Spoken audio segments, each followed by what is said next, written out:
A recent collaborative simulation by NASA and Durham University offers an alternative hypothesis about the moon's formation. The theory suggests that the moon might have originated within a remarkably short span of a few hours.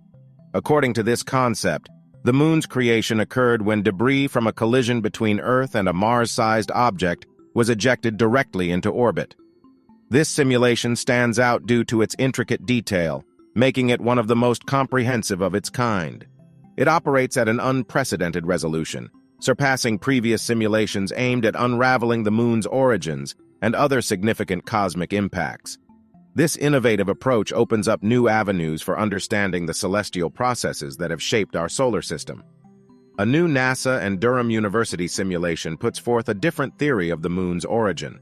The moon may have formed in a matter of hours, when material from the Earth and a Mars-sized body were launched directly into orbit after the impact. The simulations used in this research are some of the most detailed of their kind, operating at the highest resolution of any simulation run to study the moon's origins or other giant impacts.